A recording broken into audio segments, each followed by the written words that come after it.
皆さんこんにちは、ビエンです。今回 AMD のグラボを使っている人が FPS 数値を上げるために使える AMD ソフトウェアアドレナリンエディションの使い方をまとめてみました。この動画が役に立つかなという人は AMD のグラフィックボードを搭載している人、そしてこのソフトウェアをパソコンにインストールしている人です。グラボは持ってるけどソフトは持っていない方は概要欄に公式サイトのリンクを貼っていますので、そこから自分のグラボや OS を選択してダウンロードし、パソコンにインストールしてください。機能すべてを一つの動画にすると長くなるので、今回 FPS を上げるためにできる設定を紹介しています。個別のゲームごとに設定する方法も紹介しますので、参考にしていただければ嬉しいです。では早速見ていきましょう。ではこのソフトで FPS を上げるための使い方ですね。おすすめの設定方法は後で紹介します。このソフトはグラボのドライバー管理だけではなくて、CPU、GPU 管理、オーバークロックや最新ドライバーチェック、グラフィック機能の設定、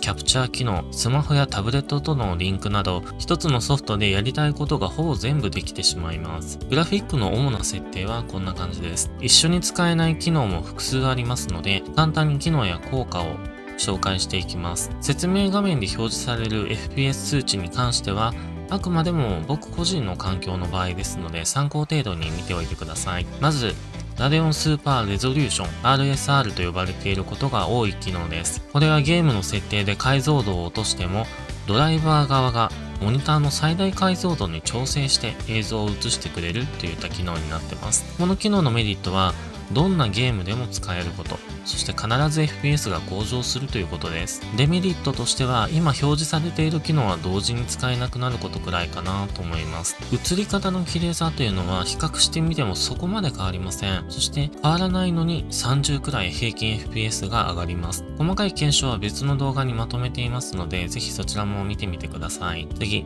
ラデオンアンチラグ。これはマウスやコントローラーを使って操作したとき、信号の遅延を軽減してくれる機能です。公式の説明では1フレームくらい遅延を軽減できるとのことですが、オンにしてもオフにしても僕の場合違いは体感できませんでした。ただ、RSR と一緒に使える機能というのはこのアンチラグぐらいなので、RSR を使うのであればアンチラグも使うでいいと思います。次、ラデオンチル。あまり動きのない画面では設定されている FPS 数値まで FPS を抑えて消費電力を抑えてくれます。そして動きが激しくなるようなシーンだと最大 FPS が出るように調整してくれる機能です。試しに最小 FPS 数値を144に設定してプレイしてみたんですが、結果は最低 FPS が 116fps になりました。設定した数値より下がらないというような機能ではなさそうです。ただ、最低 FPS 数値が通常よりも上がったのは確かなので、最高 FPS と最低 FPS の差をなるべく減らしたいなっていう人はオンにしておくといいかもしれません。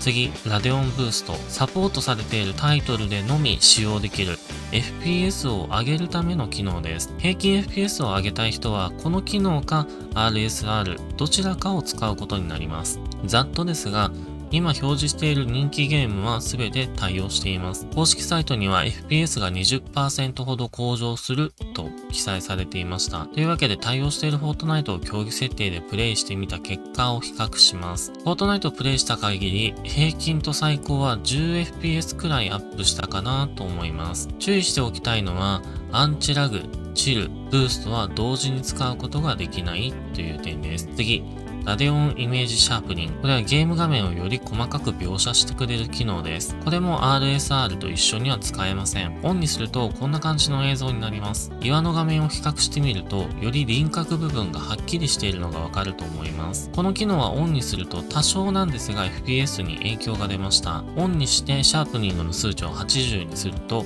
4fps ほど低下します。そしてシャープニングの数値を100にするとそこからさらに 1fps ほど低下しました。本当に影響は少しだけなので、数値はそんなに気にする必要ないレベルだと思います。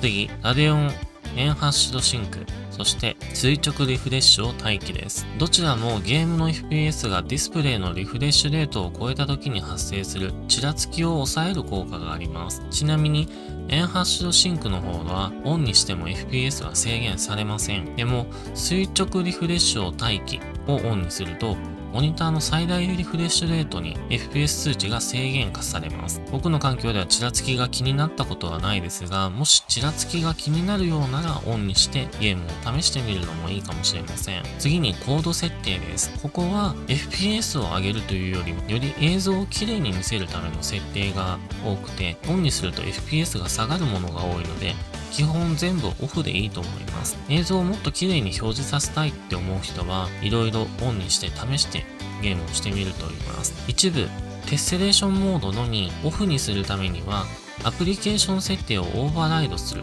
を選択してからでないとオフにできません。次に個別のゲームごとに設定する方法です。このソフトはソフトウェアのホーム画面から歯車マークを押してグラフィック、ここで設定を変えるとすべてのゲームに同じ設定が反映されます。ここで設定した内容というのは、ワードなどのソフトを開いて仕事をしていても、YouTube を見ていても同じ設定が反映されてるんですね。それでもいいっていう人はそこで設定すればいいと思います。ただ、このゲームは映像重視、こっちは FPS 数値重視にしたいなという人は、ホーム画面からゲームという項目を選択して、出てきたリストの中から設定したいゲームを選択します。そして、その画面上でグラフィックの設定を変更すれば、個別のゲームごとに設定をすることが可能です。その上で次に紹介するおすすめの設定を試してみてください。FPS を上げるための3つのおすすめの設定です。いろいろ試してみたんですが、僕が設定するなら以下の3つの設定かなと思います。映像の綺麗さは維持したまま FPS も上げたいという人。これはラデオンブーストをオンにして、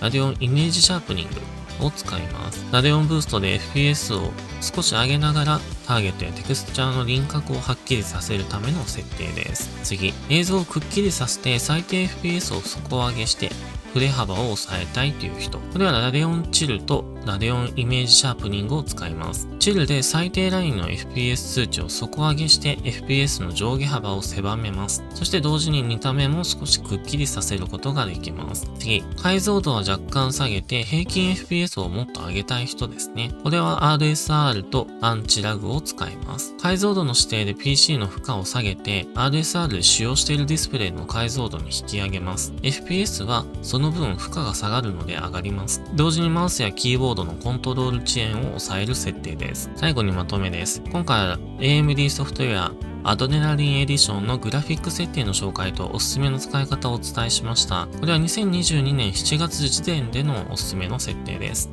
あくまで個人的に色々と使ってみた結果ですので、最適な設定というのはそれぞれの環境によって違ってくると思います。何を優先したいかによっても変わってくるでしょうしね。単純に FPS を上げる目的なら上がり幅が一番大きいのは RSR を使うということです。ただその場合映像の綺麗さは若干ですが犠牲になります。綺麗な映像を楽しむためにゲームをしたいならラデオンブーストやチルとシャープネスを合わせて使った方がいいと思います。ぜひプレイしているゲームに合わせてソフトウェアを使ってみてください。今回の動画はこれで以上です。動画が役立ちましたらチャンネル登録や高評価お願いします。では最後までご視聴ありがとうございました。